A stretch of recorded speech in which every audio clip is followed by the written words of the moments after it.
വിദ്യാർത്ഥികളെ തൊട്ടുകളിച്ച മക്കളെ നീ കൈ സൂക്ഷിച്ചോ.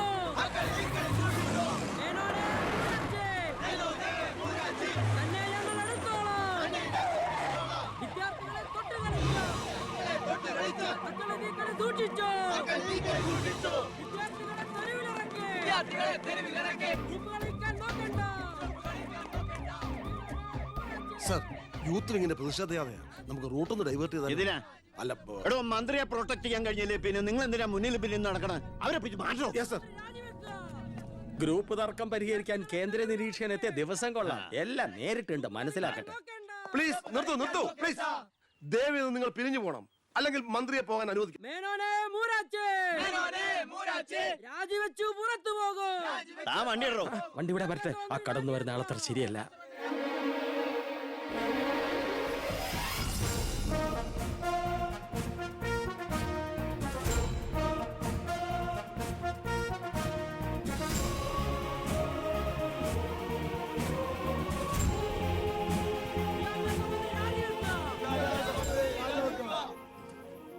സാർ, അക്രമം അഴിച്ചുവിടാൻ വന്നവരല്ല ഞങ്ങൾ. മന്ത്രിയുമായി ഞങ്ങൾക്കൊന്ന് സംസാരിക്കണം. Hello, control room, C A Vijayan here. വിദ്യാഭ്യാസ മന്ത്രി ആരുടെ നെഞ്ചത്തൊക്കെയാ കയറാൻ പോണത്? നിങ്ങൾ എന്തിനാ എന്റെ വഴി തടയുന്നേ? വിദ്യാർത്ഥികളെ പോലീസ് മൃഗീയമായി മർദ്ദിച്ചു. ബോംബെറിഞ്ഞതിന്റെ പേരിൽ നിരപരാധികളെ പിടിച്ച് അത്തിട്ടിരിക്കുന്നതിന് നിങ്ങൾ ഉത്തരം പറയണം. അതൊക്കെ പോലീസ് വകുപ്പ് കൈകാര്യം ചെയ്യുന്ന മുഖ്യമന്ത്രിയോട് ചോദിക്കണം. അയാൾക്കെതിരെ സമരം ചെയ്യണം. ഓ, അവനെയും കൊണ്ടുവാ. നിങ്ങളുടെ അധികാര മോഹങ്ങൾക്ക് വേണ്ടി പാവം വിദ്യാർത്ഥികളെ കരുവാക്കാൻ നോക്കണ്ട. ബഹുമാനപ്പെട്ട വിദ്യാഭ്യാസ മന്ത്രി ഉദ്ദേശിച്ച പോലെ ഇതിന്റെ പേരിൽ ഒരു വിദ്യാർത്ഥി സംഘടനയും സമരം ചെയ്യില്ല, അക്രമങ്ങൾ അഴിച്ചുവിടില്ല. അവരെല്ലാം തിരിച്ചറിഞ്ഞു കഴിഞ്ഞു. ഇവനാണ് പോലീസിന് നേരെ ബോംബെറിഞ്ഞവൻ, 3rd റേറ്റ് ഗുണ്ട വിക്ടർ സാമുവൽ. മന്ത്രി പറയണം ഇവൻ ഏത് കോളേജിലാണ് പഠിക്കുന്നതെന്ന്. ചക്കിന് വെച്ചത് കൊക്കിന് കൊണ്ടു. സമാധാനപരമായി സമരം നടത്തിയവരുടെ ഇടയിൽ നുഴഞ്ഞു കയറി ബോംബെറിഞ്ഞ എന്തിനാണെന്ന് ഇവൻ പറയും. ആര് പറഞ്ഞിട്ടാന്ന് ഇവൻ പറയും. കത്തിക്കട കോലം. പെർഫെക്റ്റ് കോലം. വിദ്യാഭ്യാസ മന്ത്രി രാജിവെക്കുക. വിദ്യാഭ്യാസ മന്ത്രി രാജിവെക്കുക.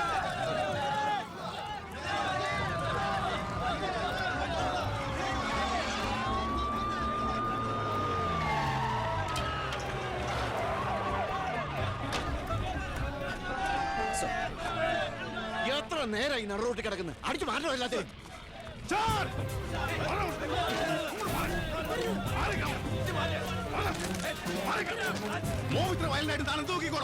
വെറുതെ ഒരു ഇഷ്യൂ ഉണ്ടാക്കണം. കോലം കത്തോട് രസിക്കുക. അടിച്ചു ഓടിക്കൊല്ലാതിനെ.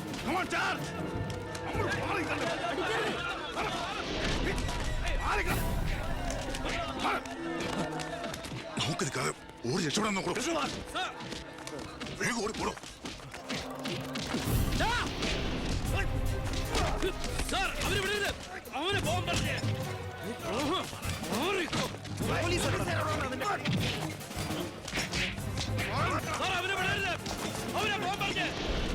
ആ പയ്യൻ കൊള്ളാവല്ലോ.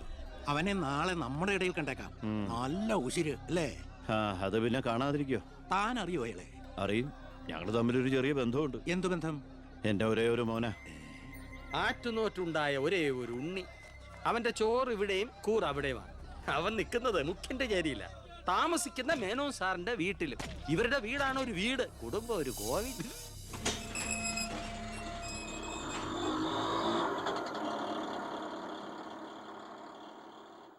നിർത്തിക്കോ, മുമ്പിൽ വീടാ, ഇനി പോവില്ല.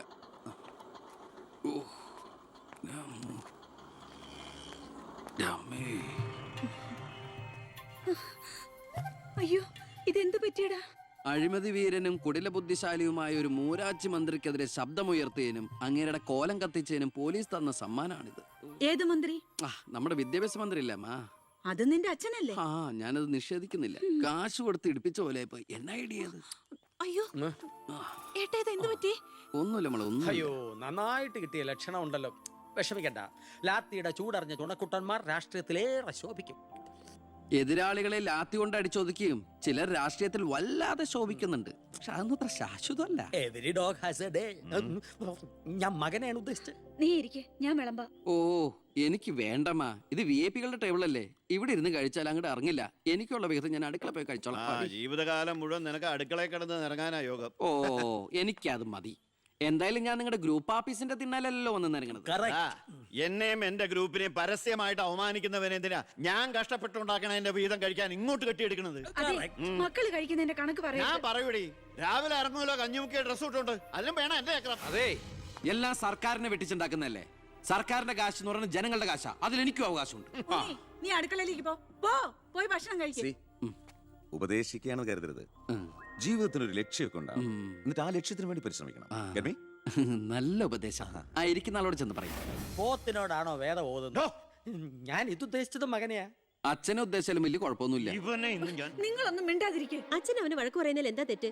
അവന് ഞങ്ങളുടെ കൂടെ നിന്നൂടെ? എവിടെ നിൽക്കാനാ? എനിക്കെതിരെ ആഞ്ഞടിക്കാനാ മുഖ്യനവനെ കരുവാക്കിയിരിക്കുക. ആരും അവിടെ ഞാൻ നിഷേധിക്കുന്നു. ഇവൻ എന്റെ മോൻ തന്നെയാണോ അതാ മുഖ്യറ്റം? ആ ചോദ്യം ലക്ഷ്മി തീറ്റ കഴിഞ്ഞ് ഇറങ്ങി പോടുന്ന.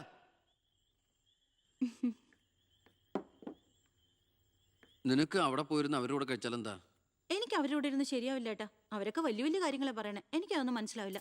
എടി, അവരെന്താ പറയണേന്ന് അവർക്ക് എന്നെ മനസ്സിലാവണില്ല. അതാ നിനക്ക് മനസ്സിലാവാത്തത്. അതെന്താ നീ മനസ്സിലാക്കാത്തേ? ചുമ്മാ ഇരിയേട്ടാ. നിന്റെ ഈ വൃത്തിയുടെ സ്വഭാവം കാരണം ഞങ്ങളുടെയൊക്കെ കുട്ടികളെ ഊട്ടി നിർത്തി പഠിപ്പിക്കുന്നത്, നിന്നെ മാതൃകയാക്കി നശിക്കാതിരിക്കാൻ. അതേതായാലും നന്നായി. അവരെന്നെ കണ്ട് പഠിക്കുന്നതിനേക്കാൾ കുഴപ്പാ അവരവരുടെ അച്ഛനെയും അപ്പൂപ്പനെയും കണ്ട് പഠിക്കുന്നത്.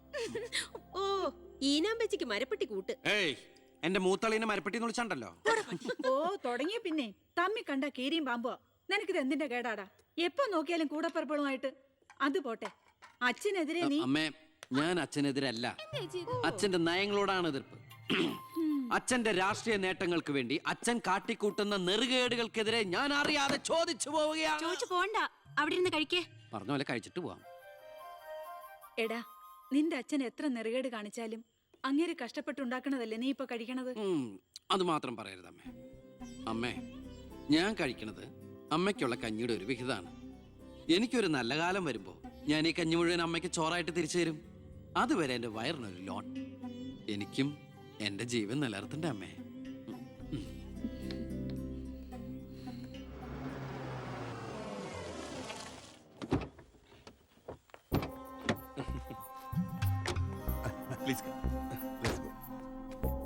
ഇത് അനിൽ മുഖർജി, നമ്മുടെ പെപ്കോ കോള കമ്പനിയുടെ CEO.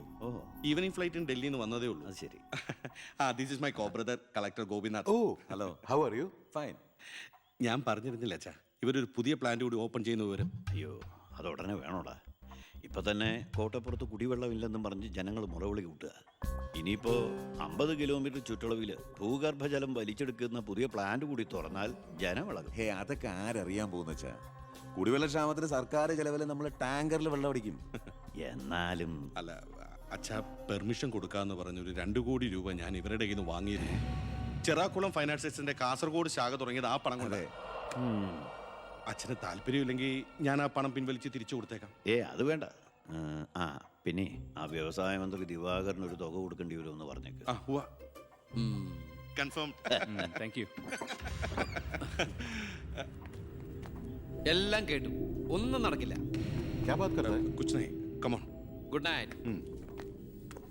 അല്ല അതെ, നാളെ ഒരു വഴിതടൽ സമരമുണ്ട് KK റോഡില്. ബഹുമാനപ്പെട്ട മന്ത്രി അച്ഛൻ അതുവഴിയൊന്നും വന്നേക്കരുത്. പിന്നെ മന്ത്രിയുടെ കാറ് മാൻ തടഞ്ഞു എന്നും പറഞ്ഞ് രാത്രി ഉണ്ണാൻ വന്നിരിക്കുമ്പോ എന്റെ കഞ്ഞിൽ പാച്ചിടാൻ വന്നിട്ടുണ്ടല്ലോ. കഞ്ഞി കുടിച്ചിട്ടേ പോകുള്ളൂ.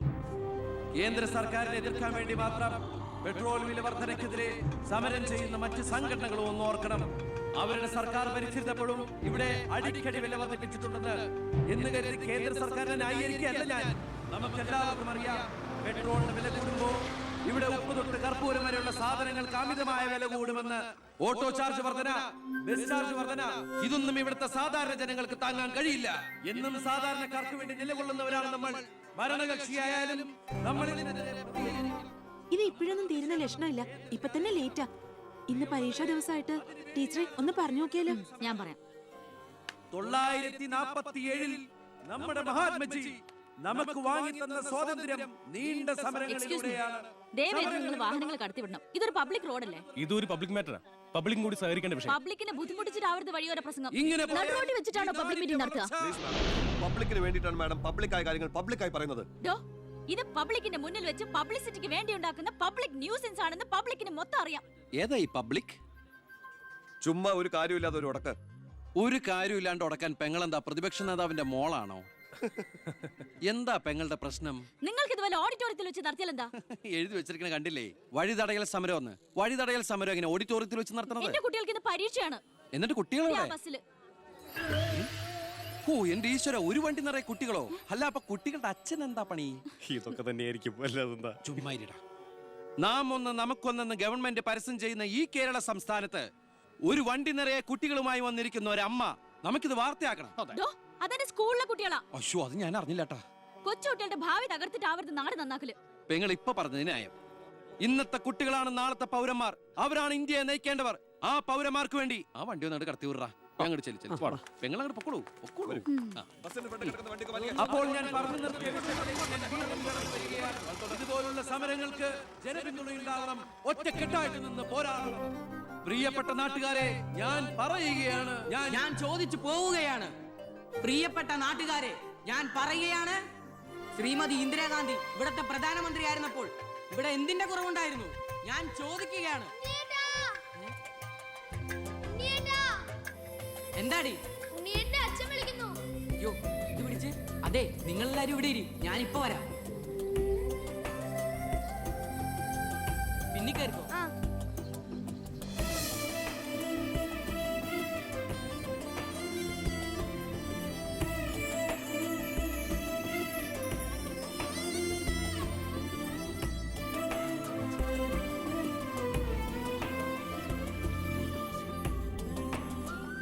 മോളെ ഇതൂടെ ഒന്ന് കഴുകി വെച്ചേരെ. ശരി.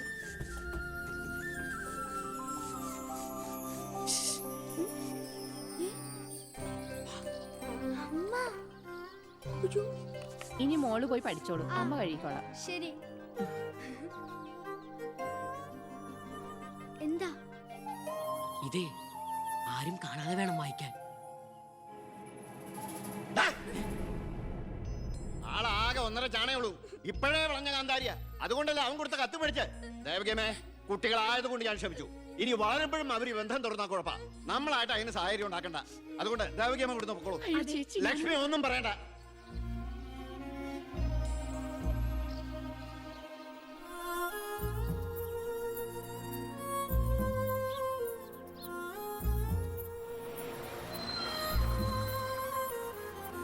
ടീച്ചറെ, സ്കൂളെത്തി, ഇറങ്ങണ്ടേ?